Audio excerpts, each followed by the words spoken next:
17. dan šmarnic. Ko zvemo, katero orožje lahko uporabiš, če te imajo ljudi za norca. Zaradi Petrovih razgovorov z Jezusom in svetniki se je družina sprla, pa tudi že pobotala. Po nekaj mirnih dneh se je Peter spet odpravil v cerkev in se tam pogovarjal z apostolom Pavlom o njegovem preganjanju kristjanov in spreobrnitvi. Ko se je srečal z Jezusom, je sveti Pavel spoznal svojo novo družino, cerkev. No, saj cerkev je kot ena velika družina, mar ne? Je ugotavljal Peter. Prav imaš, je rekel Pavel in z nasmehom dodal. In družina je kot majhna cerkev. Pri nas doma, se je smejal deček, se očka rad pohvali, da je glava družine, da pa je mamica vrat in da ga suče kakor in kamor želi. No vidiš, je povzel Pavel. Glava cerkve pa je Jezus. Kdo pa je vrat? Je zanimalo malega, a svetnik se je razumel. Saj ni samo vrat, so še drugi deli telesa in udje, in čeprav je veliko različnih delov telesa, so vsi skupaj eno telo. Pravzaprav so samo in šele vsi skupaj telo. Tako ima tudi cerkev svoje oči, ušesa, roke in noge, ima svoje srce in svoj drob. Vsi krščeni smo cerkev, vsi krščeni smo eno telo. In v tem telesu ima vsak svoje mesto. Nekateri so duhovniki, nekateri poročeni, nekateri so pevci, drugi spet pridigari, eni molivci, drugi bralci in tretji delavci. So apostoli in so škofje, so preroki in so znanjevalci, so mučenci in so pričevalci. Vsi pa smo ena cerkev, eno telo. In če te na telesu boli mezinec leve noge, trpi vse telo. Če te boli zob, trpi vse telo.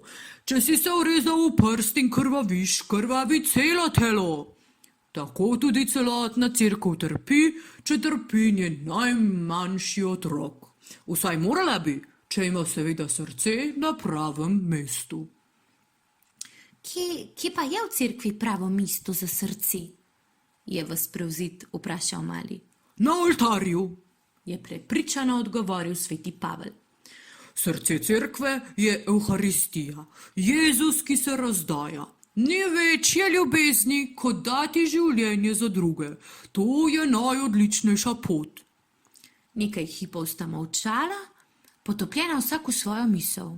Potem pa je Peter občudujoče dejal. Kako modro govoriš, Pavel, ti si tako pameten.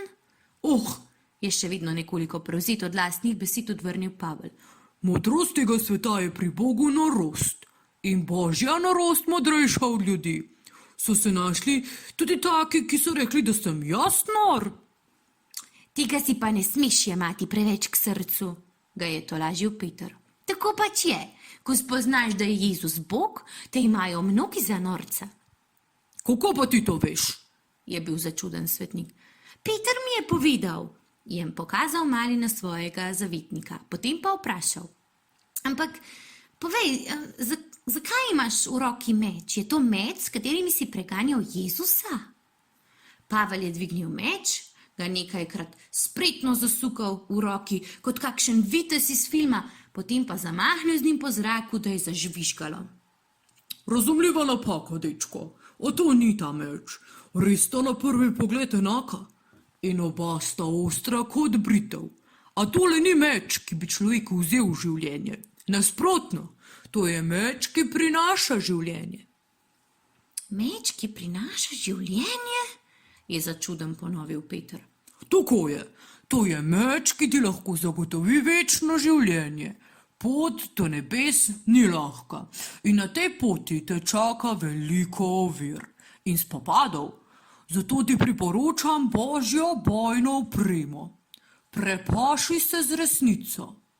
Obleci ukrep pravičnosti, noge obuj v mir, ne pozabi na ščit vere in čelado odrešenja, v roke pa vzemi. In spet je zažvižgalo po zraku. Najboljše orožje, meč božje besede. Kje pa dobim ta meč? Kako pridem do njega? Je bil Peter takoj za stvar. To orožje bo tvoje, če boš bral božjo besedo. Če bom bral, je vprašal razočarano. Kar se knjig tiče, je veliko raje gledal risanke. Da, če boš bral sveto pisma, evangelije, boš laže in bolje slišal, kaj Bog želi, da storiš. Hitreje in lažje boš prav ravnal. Kdo pa je napisal te evangelije? Deček še ni bil čisto prepričan. Evangelisti, glej jih, tu nad nama so. Je sveti Peter z mečem božje besede pokazal na 4 pisce božje besede, narisane na stropu prezbiterja. Nato pa se je zravnal, da je spet nepremično stal na svojem podstavku.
Dragi otroci, za zaključek današnje šmarnične pobožnosti skupaj zmolimo sklepno molitev.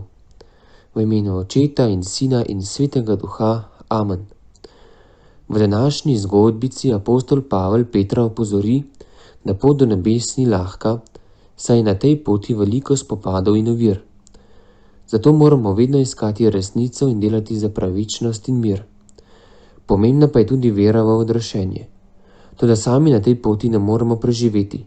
Zraven zato povabimo našega prijatelja Jezusa, ki nam bo svojo milostjo pomagal na tej poti.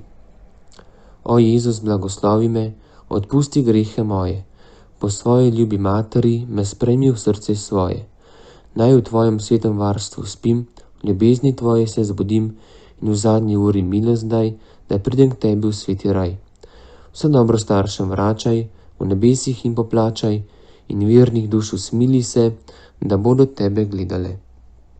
Slava Očetu in Sinu in Svetemu Duhu, kakor je bilo v začetku, tako zdaj in vselej in vekomaj. Amen.